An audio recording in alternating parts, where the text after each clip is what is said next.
Hi everyone, it's that time again. I can't believe that we're already at the end of the second quarter of 2025, which means here that we're going to be going through all of the decks that I have brought into my collection from April to June. Let's get right into it because although I didn't have as many this time around, I do have about almost half, so it's still quite a bit.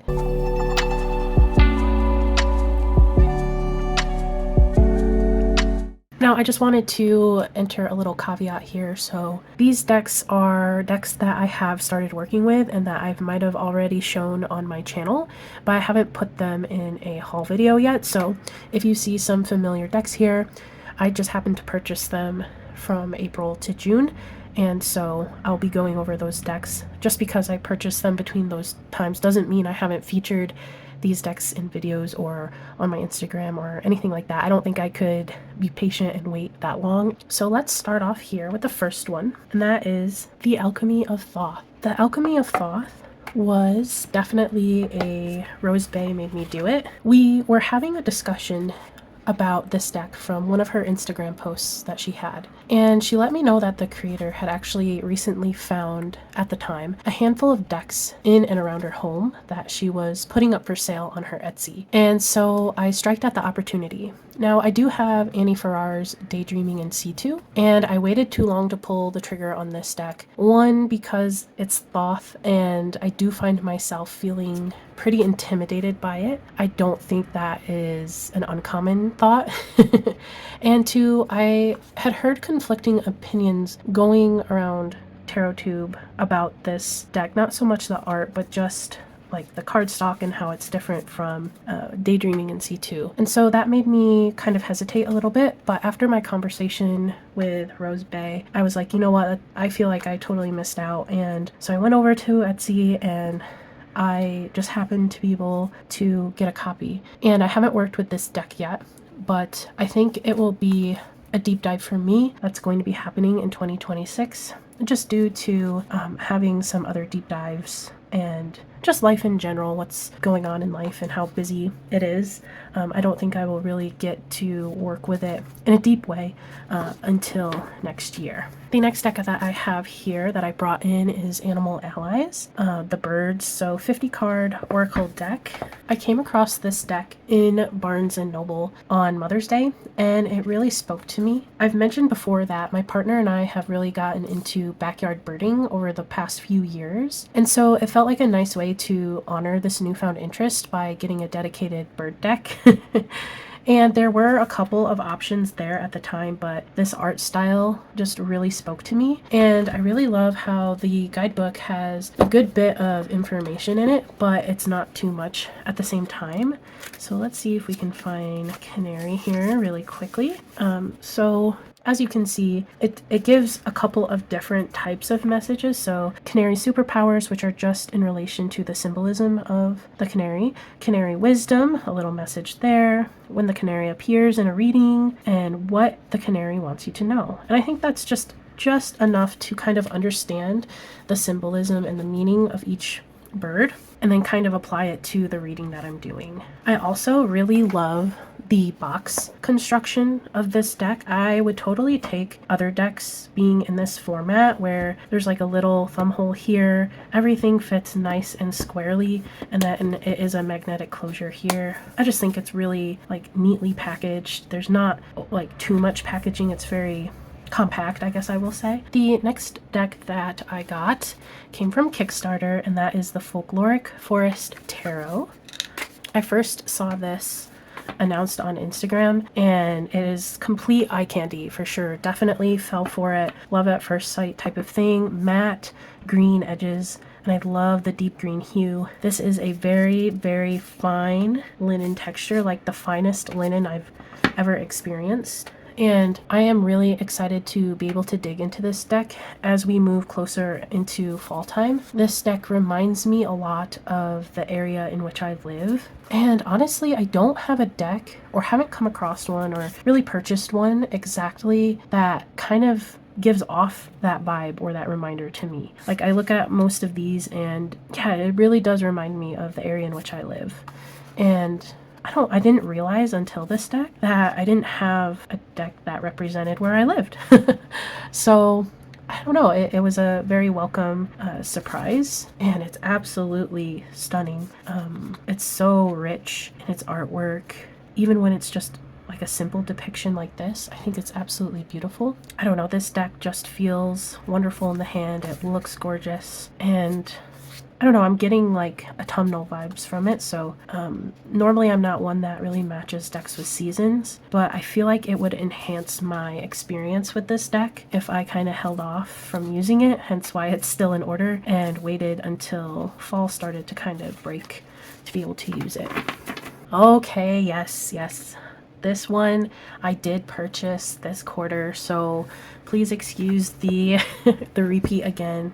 I'll be pretty quick with this one because I have been talking about it a lot, but you know what, I'm really not gonna apologize talking about it a lot because this is just the deck that has kind of taken over my practice at this time, so it kind of is what it is. But anyway, although I feel like I've had this deck for a lot longer because I really can't stop thinking about it and talking about it and interacting with it, I did indeed only get it recently, and it has become a fast favorite, as many of you know, and it is very treasured due to the connection that I have with this deck and the reverence that this deck carries. This was originally a Kickstarter, but the creator does have an Etsy store. I will do my best to link all the resources for each deck in the description below, but this is when I purchased this deck. Next is a deck that I haven't shown on my channel just yet, I don't think, and it is the Lover's Tarot, which is in this really big packaging. But I had a really cool, so okay, before I get into that, this is a majors only deck, and the book is on this side, and then the cards are on this side here, and they are very large cards, as you can see.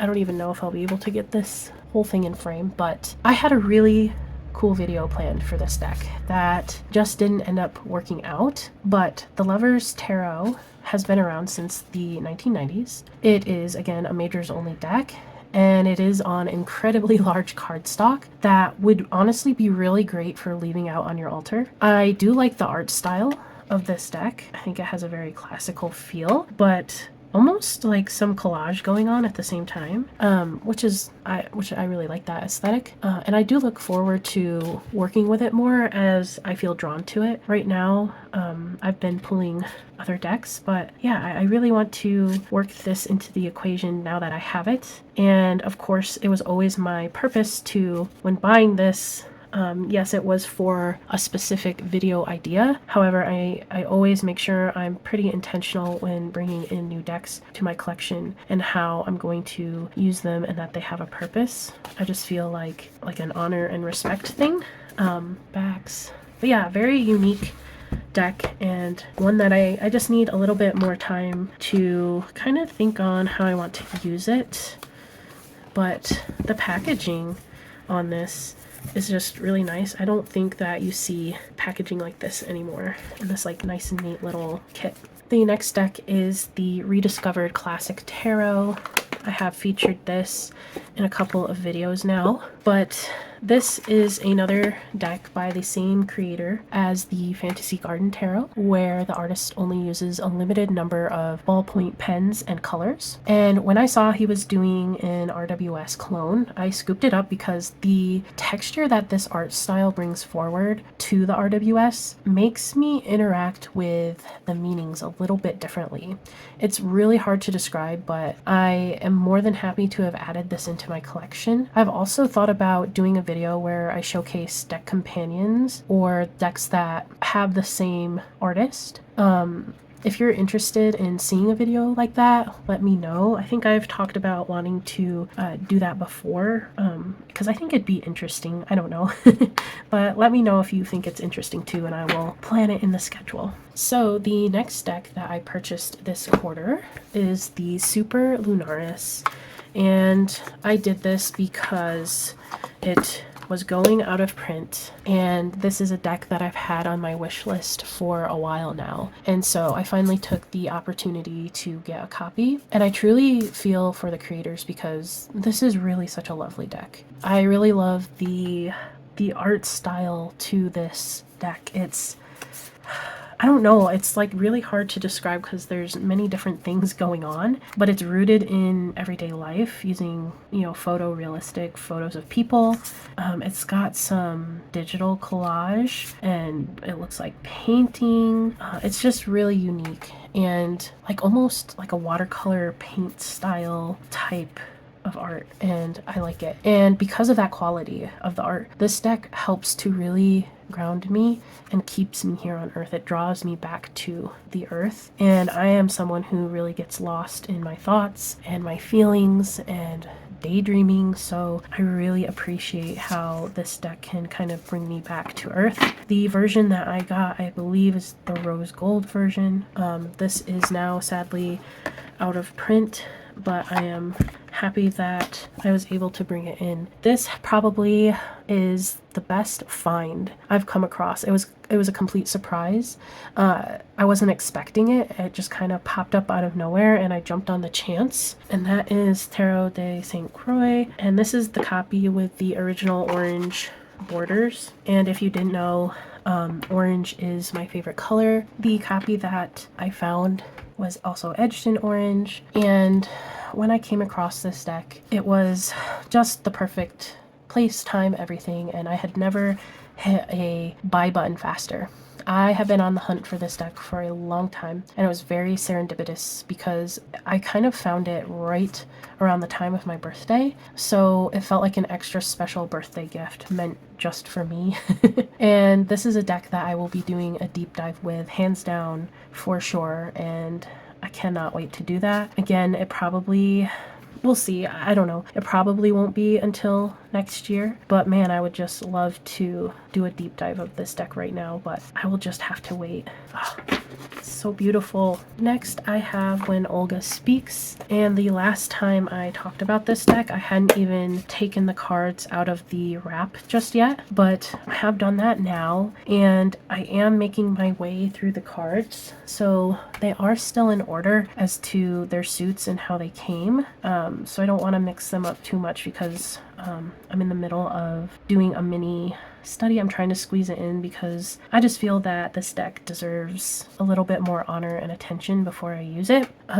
This protector card is one of my favorites. When I first flipped through all the cards, just, you know, taking my time going through, this card almost, like, when I saw it, I almost moved because I don't know, it just looked like she was blinking and her hair was moving in the wind a little bit, and it felt like an animated piece of artwork. And I've never had that experience happen to me, like where I look at a card and I'm so immersed in it that it has movement to it.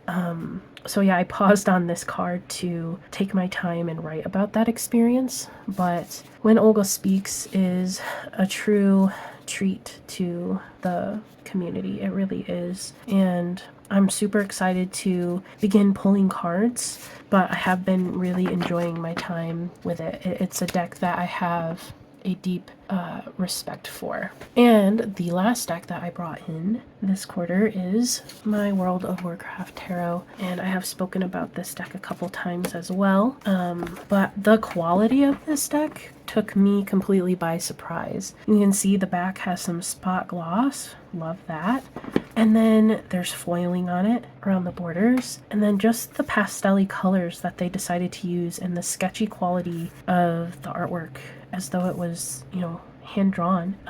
I love that because Warcraft is such a digitized thing that seeing it in this format and kind of 2D is really great, and I think they did a wonderful job with the color choices I don't know, it just, that kind of caught me completely by surprise. I thought it was going to be a dark and moody deck because, you know, it's World of Warcraft. And I purchased this because it's a huge pastime of mine. I love WoW. I used to play it pretty hardcore many years ago. And I absolutely love how this came together. And so I was able to snap it up for Mother's Day. And so I did. And there you have it, my Q2 haul of 2025. What was your favorite deck from this list? What deck have you recently purchased that you really love?